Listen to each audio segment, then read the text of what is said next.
लोकाभिरामं रणरङ्गधीरं राजीवनेत्रं रघुवंशनाथ कारुण्यरूपं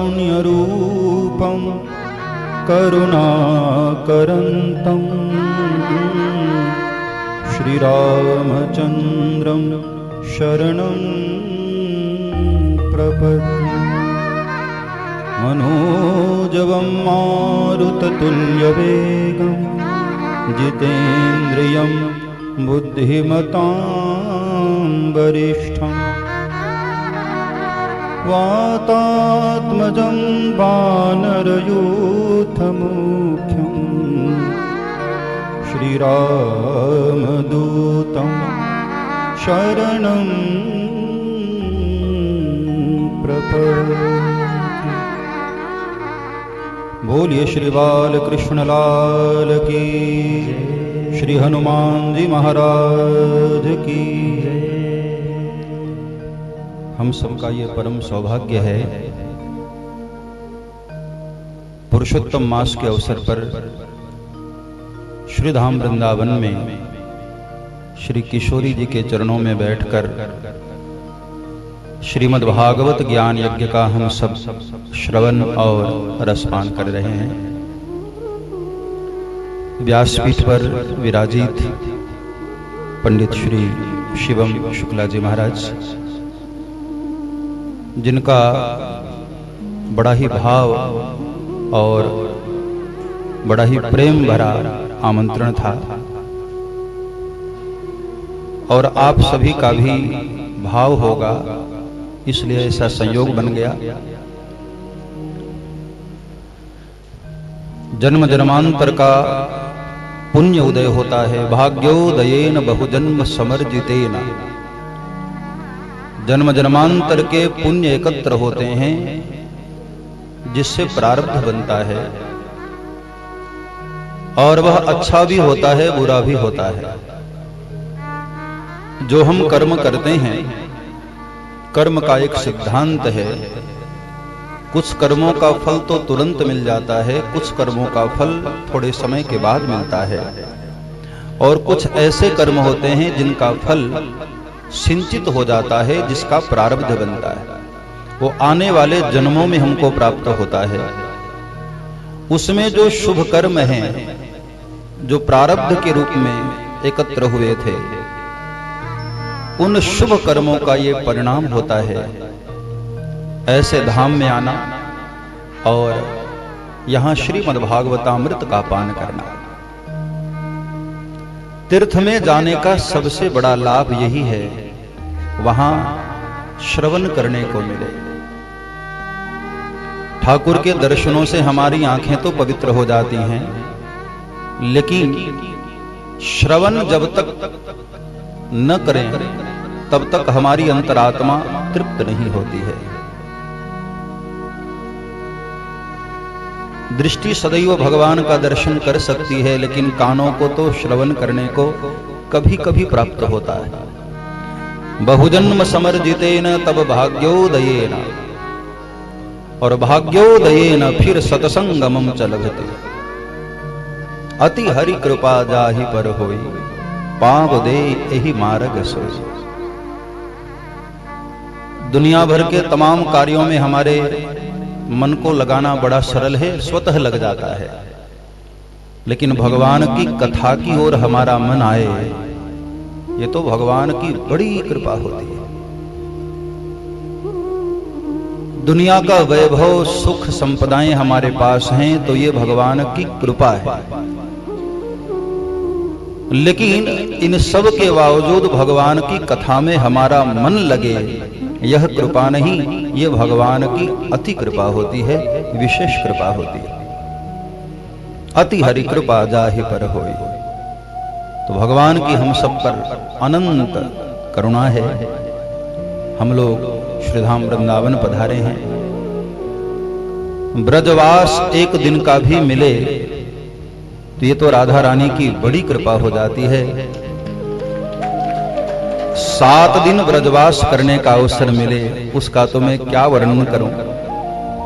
और भाई देखो, अधिक मास के अवसर पर जहां पूरा विश्व भगवान नारायण की, भगवान शिव की उपासना में डूबा हुआ है, ऐसे अवसर पर श्रीधाम में आने का हमको सौभाग्य मिले, इसकी कोई तुलना नहीं हो सकती है। यहां जब मेरी व्यासपीठ के द्वारा श्रीमद् भागवत गान का समय फिक्स हुआ, तो उस वक्त मुझे पता नहीं था कि अधिक मास का अवसर है। ये तो बाद में पता चला कि उसी डेट में अधिक मास का भी समय आ रहा है।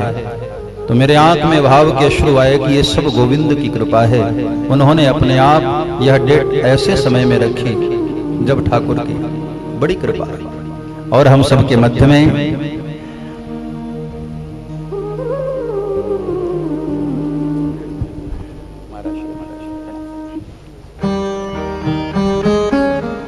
जिनके द्वारा अनेकानेक ब्राह्मण बालक भागवत कथा के गान करने का सौभाग्य प्राप्त करते हैं, ऐसे पूज्य हमारे श्री कृष्णचंद्र शास्त्री जी महाराज, ठाकुर जी महाराज हम सबके मध्य में आए हैं। तालियों से एक बार अभिनंदन पूज्य महाराज श्री।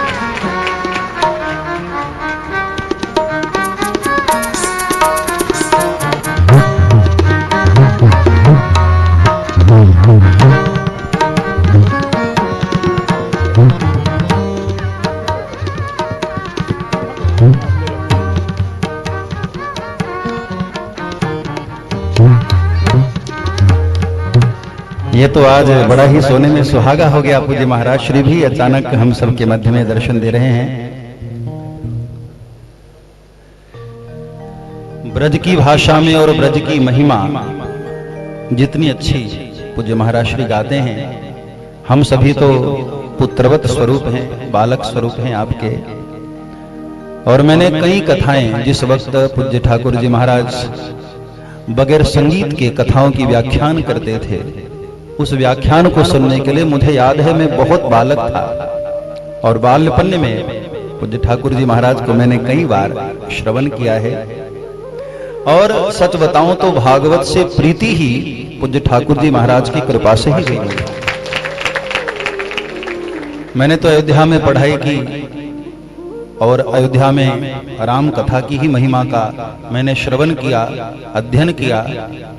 लेकिन कन्हैया से प्रीति कराने वाले पूज्य ठाकुर जी महाराज हैं और आज उनकी ही कृपा से ब्रज से प्रेम हुआ, राधा रानी के चरणों में प्रीति हुई। वही जीवन में कोई न कोई महापुरुष जिनकी वाणी हमें धन्य कर देती है, आह्लादित कर देती है। मैं ये श्रेय पूज्य महाराज श्री को सदैव देता हूं। एक पिता तुल्य और गुरु तुल्य सदैव मैं पूज्य ठाकुर जी महाराज का आदर करता हूं। और इसमें कोई अतिशयोक्ति नहीं है। पूज्य ठाकुर जी महाराज के द्वारा हम जैसे कई बालक आज व्यासपीठ पर बैठकर कथाओं का गान करते हैं। श्रीधाम वृंदावन आने का ये तो सौभाग्य हम सबका है ही है। और ऐसे महापुरुषों का दर्शन हो जाए तो उसका तो फिर वर्णन ही क्या करें। दर्शनम तव लोकस्य सर्वदा गहरम परम। महापुरुषों का तो केवल दर्शन मात्र ही हो जाए और हमारे सारे पाप जलकर भस्म हो जाते हैं। तो श्रीधाम में आना, संत महापुरुषों का दर्शन होना और भगवान की कथा की प्राप्ति हो जाना, ये हमारे कई जन्मों के पुण्य का प्रताप होता है। वे किसी तीर्थ में जाते हैं, गंगा स्नान करते हैं, यमुना जी में स्नान करते हैं अथवा तो दर्शन करते हैं, तब केवल हम धन्य होते हैं। लेकिन श्रीमद् भागवत कथा श्रवण करते हैं तीर्थ में बैठकर, तो केवल हम ही नहीं, हमारा पूरा खानदान धन्य हो जाता है, पूरा परिवार धन्य हो जाता है। ऐसे भक्ति के मार्ग पर चलने वाले भक्त के कारण 21 पीढ़ी भी धन्य हो सकती है, जो नियम पूर्वक इस मार्ग पर आते हैं। नवधा भक्ति के क्रम में प्रथम भक्ति श्रवणम को स्थान दिया गया। श्रवणम कीर्तनम विष्णोः स्मरणम पाद सेवनम अर्चनम वंदनम दास्यम सख्यम आत्मनिवेदनम। प्रथम भक्ति की शुरुआत, यहीं से भक्ति की शुरुआत होती है, श्रवणम। भगवान श्री कृष्ण के चरणों में प्रीति करनी है, उनसे प्रेम करना है, तो सबसे पहले सुनो। सतान प्रसंगान मम वीर्य संविदौ भवन्ति रत्कर्ण रसायना कथाः तज्जोषणादा स्वपवर्ग वर्तमनि श्रद्धा रति भक्तिरनुक्रमिष्यति। संतों की संगति में बैठकर क्या होता है, भगवान की कथा होती है, और भगवान की कथा से ही ठाकुर जी के चरणों में हमारा प्रेम बढ़ता है, हमारे मन के दोष मिटते हैं। क्योंकि मन में जब तक दोष है, विकार है, तब तक वहां विशुद्ध प्रेम नहीं आ सकता है। प्रेम परमात्मा का स्वरूप है। जब तक मन में विकार है, वासनाएं हैं, वहां प्रेम का प्रस्फुटीकरण नहीं होता है। प्रेम को प्रकट करना है तो पहले अपने मन के विकार को दूर करें। रामचरितमानस में गोस्वामी तुलसीदास जी ने खुद कहा, निर्मल मन जन सो मोहि पावा। भगवान के मार्ग पर हमको आगे बढ़ना है, ठाकुर के चरणों तक जाना है, तो अपने मन को निर्मल करें। और मन की निर्मलता का सबसे बड़ा सुगम कोई उपाय है इस कलिकाल में, तो एतस्माद् परम किंचित मनः शुद्धि न विद्यते। श्रीमद् भागवत से बढ़कर मन को शुद्ध करने का और कोई उपाय नहीं। आप स्वयं महसूस करते हैं, जितनी देर आप यहां बैठे होते हैं, मन कितना आनंदित होता है, कितना प्रसन्न होता है। मन में कोई विकार नहीं, कोई ईर्ष्या नहीं, कोई वैमनस्यता नहीं। ये सत्संग का प्रभाव होता है। जब भी व्यासपीठ के समक्ष हम बैठते हैं, स्वतः हमारा मन निर्मल और पवित्र होने लग जाता है। राधा रानी की कृपा से ही हमको यह सत्संग प्राप्त होता है। तो प्रथम भक्ति की शुरुआत श्रवण से होती है। श्रवण संतों के द्वारा, महापुरुषों के द्वारा हमको होता है। और जब हम श्रवण करते करते करते डूब जाते हैं, तब संकीर्तन में हमारा प्रोग्रेस होता है। कभी कभी बिना संगीत जानने वाला, बगैर सुर का व्यक्ति भी कथा में भावमग्न होकर के गाने लग जाता है। और केवल गाना ही नहीं, कभी कभी तो जब हम बिल्कुल आह्लादित हो जाते हैं, डूब जाते हैं, तो स्वतः अपने आप नृत्य शुरू हो जाता है। इन सब का आरंभ होता है श्रवण से। इसलिए जितना समय मिले, श्रीमद् भागवत में वेदव्यास जी महाराज आदेश करते हैं, सदा सेव्या श्रीमद् भागवती कथा। जब भी अवसर मिले, केवल 7 दिन नहीं, अब तो वही विज्ञान कितना आगे बढ़ चुका है। जब भी आप टीवी खोलो, कोई न कोई महापुरुष सच्चिदानंद रूपाय गान करते ही रहते हैं। तो जब भी समय मिले, विज्ञान का सदुपयोग करते हुए श्रवण करते रहो, सुनते रहो। अपने बच्चों को भी, अपने परिवारजनों को भी श्रवण कराते रहो। महापुरुषों की वाणी सदैव हमारे लिए मार्गदर्शक होती है और हमारे जीवन को धन्यता की ओर लेकर जाती है। आज इस संयोग पर आने का मुझे भी सौभाग्य प्राप्त हुआ।